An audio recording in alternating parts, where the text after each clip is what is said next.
할렐루야, 금호중앙교회를 섬기는 안광국 목사입니다. 오늘 하루도 하나님의 넘치는 은혜 가운데 살아가는 여러분들이 되시기를 소망합니다. 많은 나무가 있지만 그 중에 대나무가 있죠. 대나무는 그렇게 강한 나무는 아닙니다. 그러나 대나무는 그 대나무가 가지고 있는 매듭 때문에 강한 나무가 되어졌습니다. 매듭이 없었다면 대나무는 아주 쉽게 부러지는 나무가 되어졌을 것입니다. 우리 인생도 마찬가지입니다. 우리 인생이 그렇게 강하지 않지만 여러 가지 매듭이 있을 때 우리는 아주 강한 그런 인생의 삶을 살아갈 수 있는 것이죠. 성경에 많은 족보가 등장합니다. 족보를 만나면 참 당황스러워 하시죠.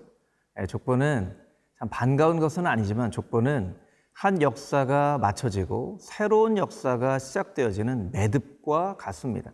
그래서 성경에는 아담의 족보, 노아의 족보, 출애굽 이후의 족보, 또한 포로기 이후의 족보, 또 마태복음에도 족보가 등장을 하죠. 이 족보는 새로운 출발을 의미하는 것입니다. 그래서 오늘 우리에게 조금 생소하고 어려운 족보 이야기이지만 하나님께서 이루시는 새로운 출발에 대한 메시지를 오늘 본문의 말씀을 통해서 발견할 수 있게 되기를 소망합니다. 오늘 우리가 묵상할 말씀은 창세기 10장 1절에서 32절까지 있는 말씀입니다.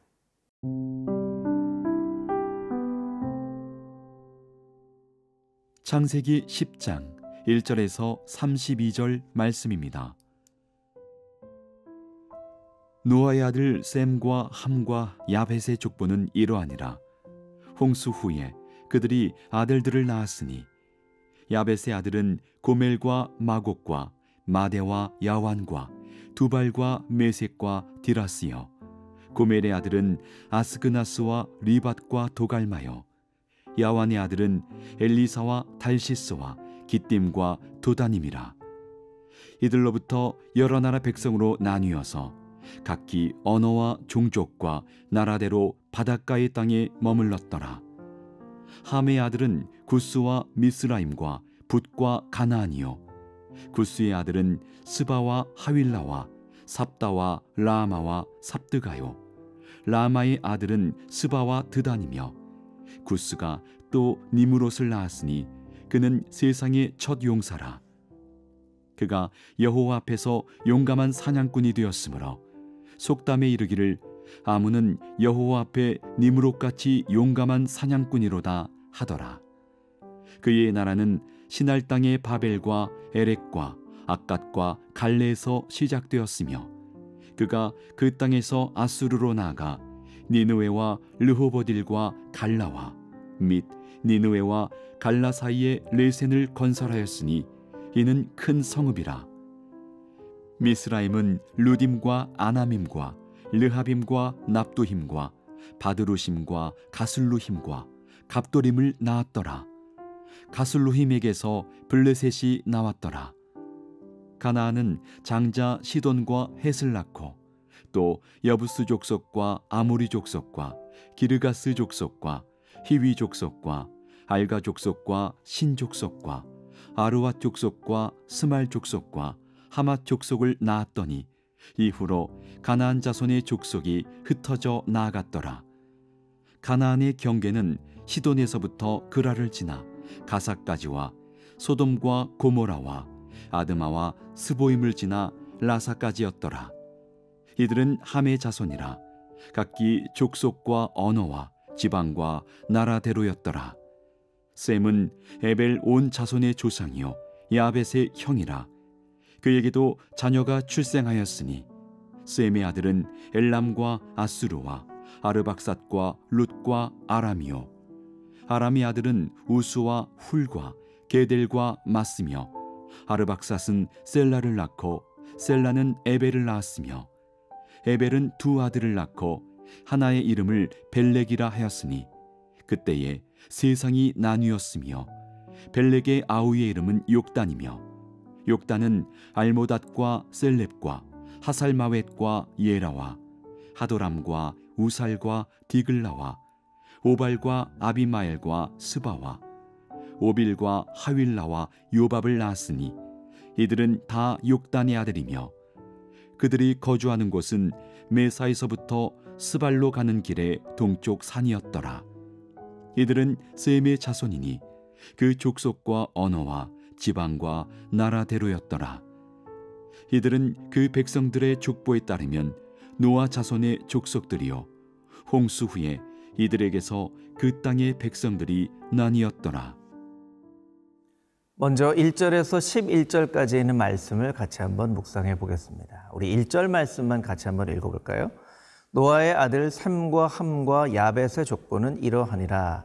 홍수 후에 그들이 아들들을 낳았으니.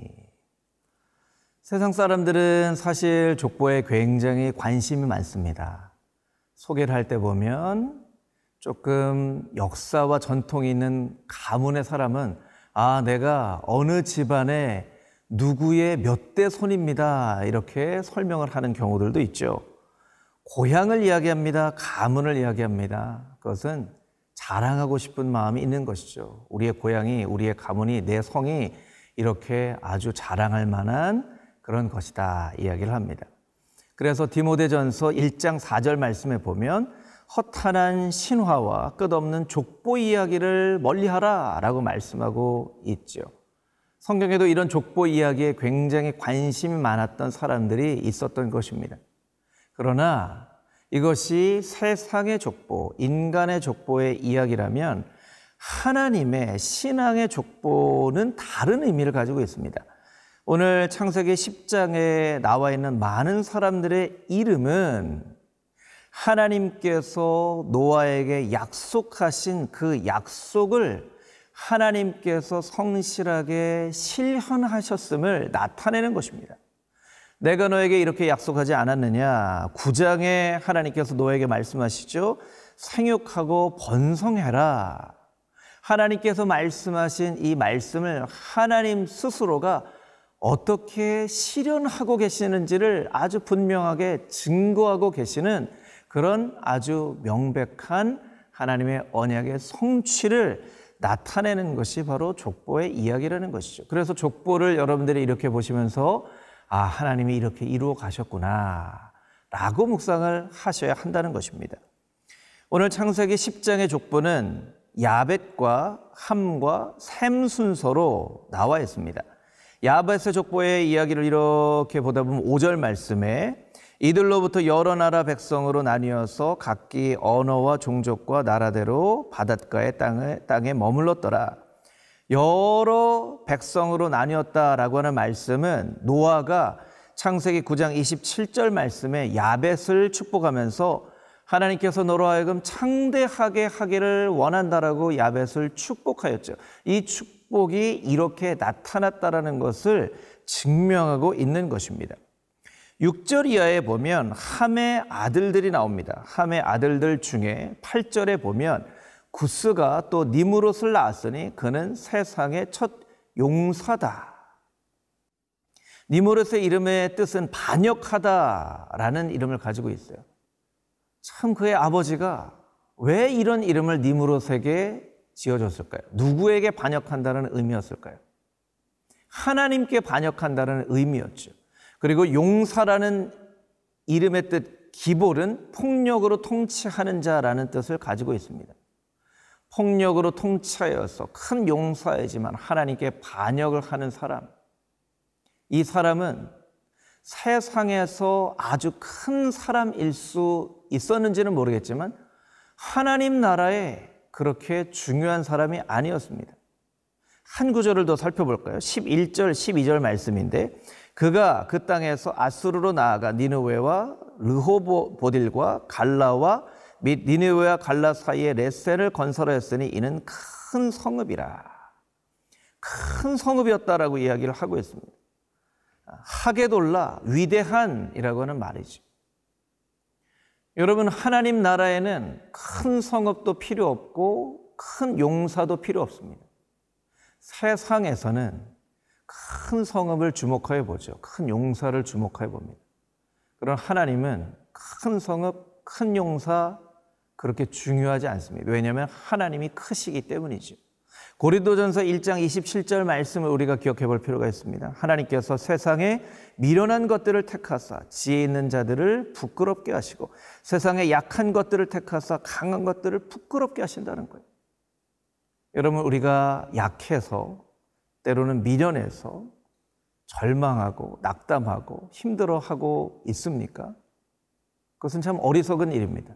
왜냐하면 나는 미련하고 나는 약할지 모르지만 나의 하나님은 강하고 크고 놀라우신 하나님이시기 때문입니다. 여러분 자신을 묵상하지 마십시오. 여러분을 붙잡고 계신 하나님의 그 능하신 손을 묵상하십시오. 그러면 내가 약할지라도 내가 미련할지라도 나를 통하여 역사하시는 하나님의 놀라운 역사하심을 만날 수 있게 된다는 것입니다. 용사되려고 큰 성읍 되려고 노력하는 인생보다 놀라운 하나님의 손을 붙잡고 의지하려고 노력하는 인생이 되어져야 함을 오늘 본문의 말씀은 우리에게 이야기를 하고 있는 것입니다. 그와 같이 살아가는 복된 하루가 되기를 주님의 이름으로 축복합니다.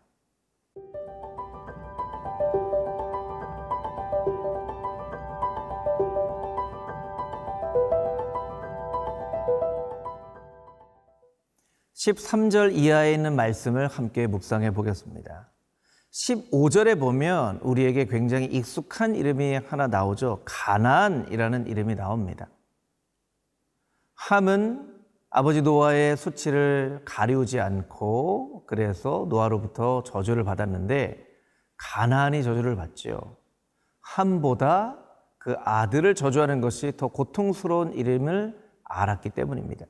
그런데 본문의 말씀을 보면 가나안이 잘 살아요. 장자 시돈과 헤슬랏과 여부스 족속과 아모리 족속과 기르가스 족속과 쭉 이 족속이 나오고요. 19절 말씀에 보면 가나안의 경계는 시돈, 그랄, 지나, 가사, 소돔, 고모라 많은 지역까지 가나안의 경계가 확장이 되어진다는 것이죠. 우리는 생각합니다. 아니 가나안이 저주를 받았는데 가나안이 왜 이렇게 잘 살지? 가나안은 저주를 받아 자식을 낳지 못하고 라던가 아니면 가나안은 저주를 받아 경계가 아주 작은 지역에 정말 질이 멸렬하게 살았다. 이런 구절이 나와야 약속의 언약의 성취라고 우리는 생각합니다.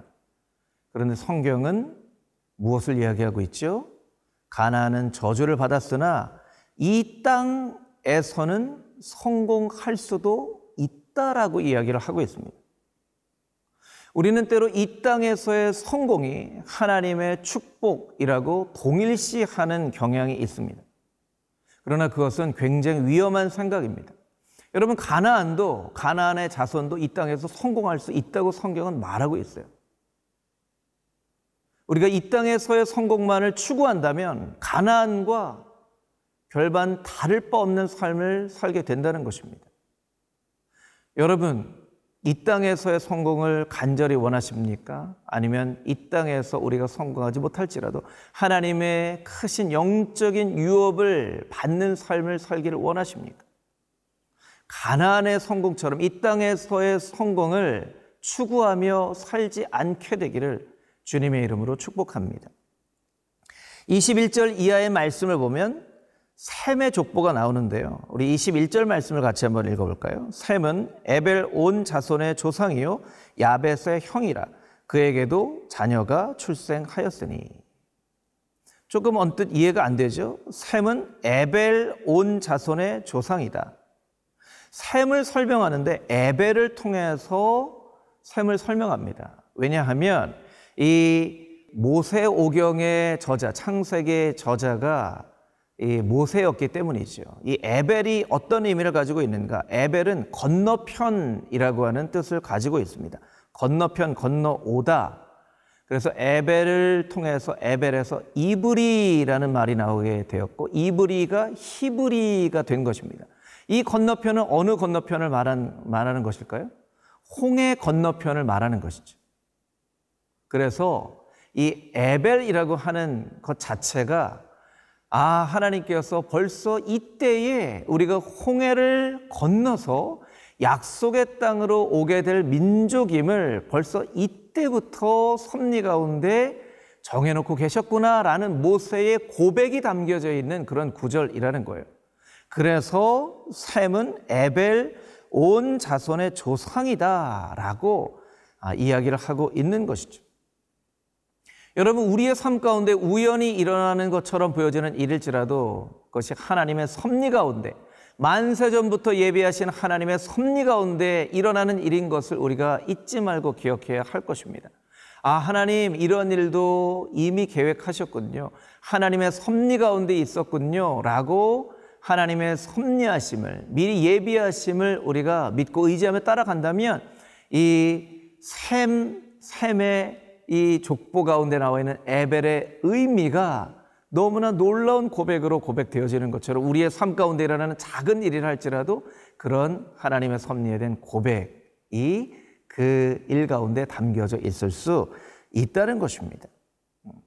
여러분, 우리는 에벨의 후손입니다. 건너편에 있었으나 건너온 자의 후손입니다. 무엇을 건너왔습니까? 죽음을 건너왔습니다. 죄를 건너왔습니다. 사망 권세로부터 우리는 건너온 사람입니다. 아직도 죽음 저 먼 곳에 있는 삶을 향한 미련을 버리지 못하고 있지는 않습니까? 건너온 자로서, 죽음과 사망을 건너온 자로서, 하나님의 약속의 유업을 받은 자로서 그 은혜를 기억하며 그 은혜를 성취하며 살아가는 오늘 하루의 삶이 되어질 수 있게 되기를 주님의 이름으로 축복합니다.